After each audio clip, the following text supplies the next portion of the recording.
नमस्कार। आज हम बीएड द्वितीय वर्ष 8th paper knowledge and curriculum के अंतर्गत शिक्षक की जवाबदेही अकाउंटेबिलिटी ऑफ ए टीचर का अध्ययन करेंगे। आज पूरा राष्ट्र गिरते हुए शिक्षा स्तर से चिंतित है। श्रम, मानवीय साधन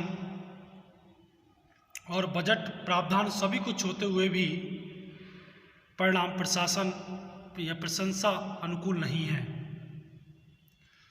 भौतिक साधन स्रोत अपने आप में कोई अर्थ रखते, अर्थात वे स्वतः कोई करिश्मा नहीं कर सकते जब तक कि मानवीय चेष्टाओं का समुचित और सक्रिय स्पर्श ना मिल सके।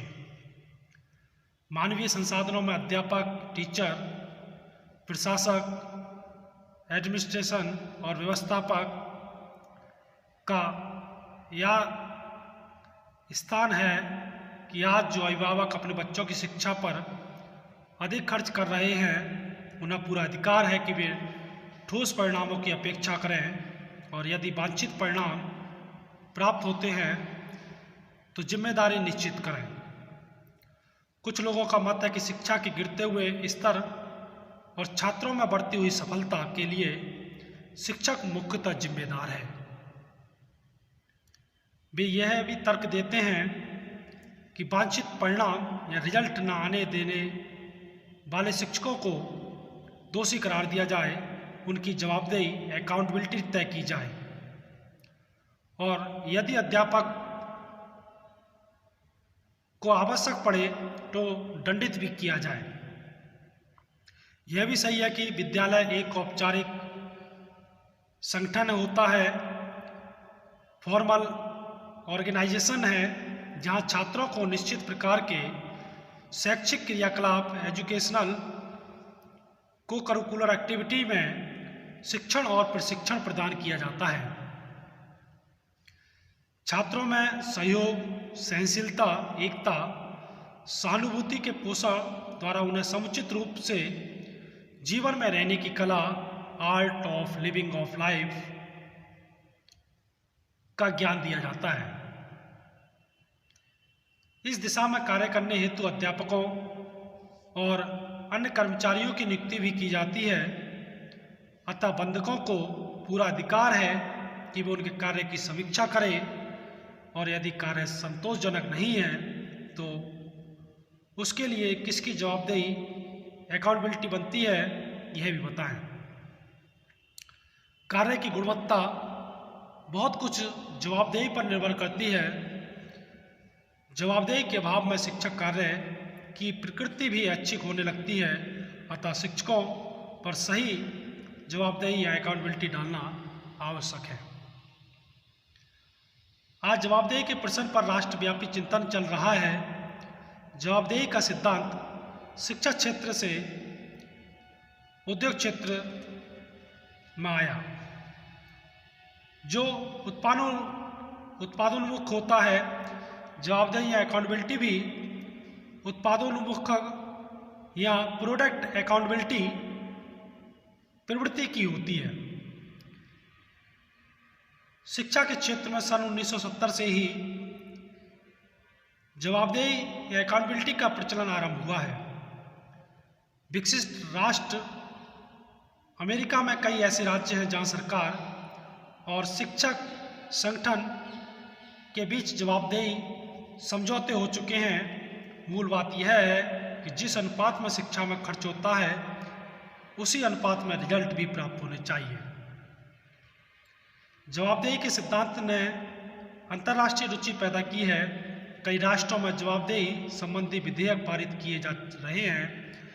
सन 1970 में मॉन्ट्रियल में आयोजित विश्वविद्यालयों के अंतर्राष्ट्रीय संगठन में भी चर्चा का मुख्य विषय यही जवाबदेही था, अकाउंटेबिलिटी था। उद्योग और शिक्षा के क्षेत्र में जवाबदेही के रूप में पर्याप्त भिन्नता है। उद्योग में जहां हम उत्पादन की कमी को स्पष्ट इंगित करके सुधार करते हैं, वहाँ शिक्षा सक्रिय या शिक्षा प्रक्रिया एजुकेशन प्रोसेस में इतने सारे कारक एक साथ कार्य करते हैं और उनमें पारस्परिक संबंधों का जटिल जाल सा बन जाता है, जिससे बच्चों की कार्यशीलता और एजुकेशनल अचीवमेंट पर नेगेटिव या पॉजिटिव प्रभाव डालने वाले कारकों को स्पष्ट रूप में अलग कर पाना कठिन कार्य हो जाता है। फिर भी आज शिक्षा में सर्वमान्य रूप में बच्चों की उपलब्धि प्राप्त न कर पाने पर शिक्षक या टीचर को जिम्मेदार ठहराया जाता है और उसी से अध्यापक की जवाबदेही तय होती है। शिक्षक की जवाबदेही का जो मत है, उस शिक्षक से सर्वविदित अपेक्षा यह की जाती है कि वह वास्तविक शैक्षिक प्रभावों को बच्चों के मन में उत्पन्न करे। इसका जोर भी परिणामों का विश्लेषण पर रहता है। सामान्यतः यह जवाबदेही दो प्रकार की होती है, एक तो आर्थिक, इकोनॉमिक और कार्यात्मक। आर्थिक परिप्रेक्ष्य में अगर जवाबदेही सरलता से समझी जा सकती है, एक शिक्षण संस्था को शिक्षकों के वेतन भत्तों और अन्य खर्चों हेतु वित्त अनुदान या ग्रांट स्वीकृत किया जाता है।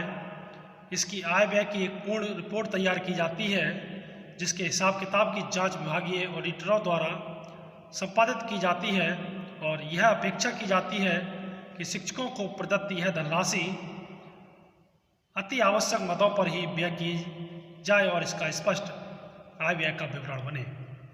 वहीं अगर बात करें तो कार्यात्मक पहलू में शिक्षण व्यूह रचना, जो टीचिंग स्ट्रेटजी हैं, कक्षा कक्ष में संचालित क्रियाएं हैं, शिक्षार्थियों द्वारा परीक्षा देते समय की जाने वाली क्रियाएं, एक्टिविटी, और उनके आधार पर शिक्षार्थियों के परीक्षा परिणाम जो रिजल्ट है, उनका विश्लेषण संबंधी क्रियाएं सम्मिलित की जाती हैं।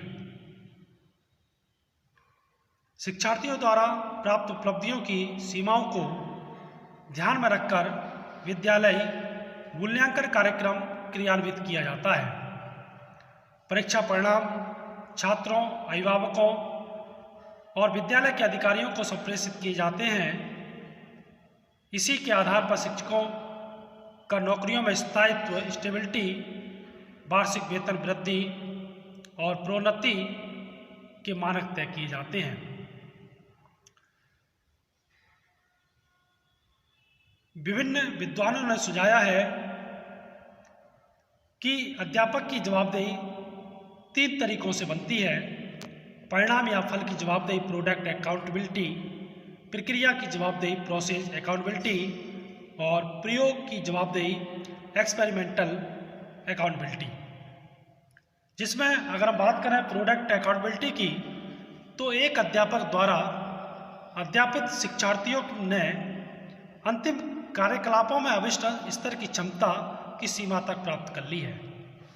इसकी जवाबदेही शिक्षा की बनती है, जबकि शिक्षार्थी की अंतिम उपलब्धि पर उसकी मानसिक योग्यता, मेंटल एबिलिटी, उसके पूर्व अनुभव, प्रीवियस एक्सपीरियंस, उसका स्वयं का प्रत्यक्षीकरण और कक्षागत या विद्यालय की भौतिक सुविधाएं, सीखने की प्रक्रिया में विद्यालय में शिक्षार्थी द्वारा अपनी भूमिका की स्वीकृति या अस्वीकृति, उसके सहपाठियों का उस पर पड़ने वाला प्रभाव या इफेक्ट, घर और समुदाय का विद्यालयी दशाओं पर पड़ने वाला प्रभाव, शिक्षक छात्र अनुपात आदि तत्वों या कारकों को शिक्षक की जवाबदेही में अनदेखा कर दिया जाता है।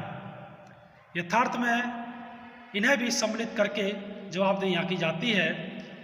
दूसरा आता है प्रक्रिया की जवाबदेही, प्रोसेस अकाउंटेबिलिटी।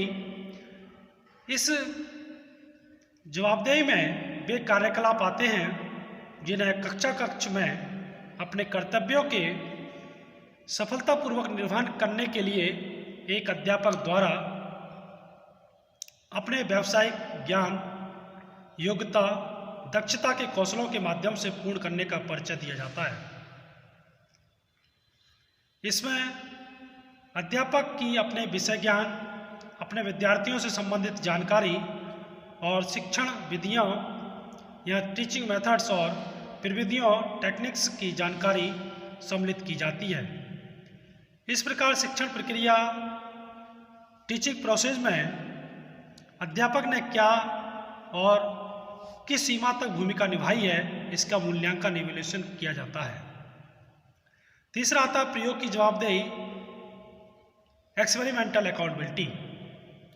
इसमें अध्यापक द्वारा अपने विद्यार्थियों के व्यक्तिगत विकास एवं ज्ञान अर्जन के लिए विभिन्न प्रकार की पाठ्यक्रम और सहगामी क्रियाओं के क्रियान्वयन हेतु किए गए प्रयोगों की समीक्षा की जाती है कि एक अध्यापक ने कितनी कुशलता और सक्षमता से कक्ष या क्लासरूम और स्कूल प्रांगण में इन क्रियाओं को संचालित किया है।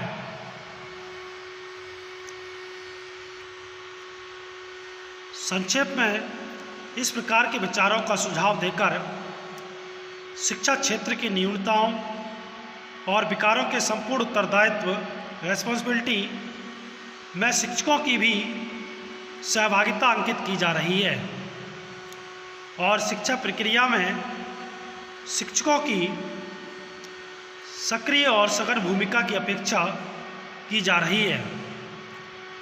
देखना है कि किस सीमा तक हम शिक्षक इन अपेक्षाओं के अनुरूप अपने को सिद्ध कर पाते हैं। तो ये था शिक्षक की जवाबदेही, अकाउंटेबिलिटी ऑफ ए टीचर, और एक अध्यापक को किस प्रकार से अपनी जवाबदेही के लिए अपने उत्तरदायित्वों को निभाना पड़ता है, जिससे अपने आप को उन अपेक्षाओं के अनुरूप सिद्ध कर पाने में शिक्षक कितना कामयाब हो पाता है। धन्यवाद।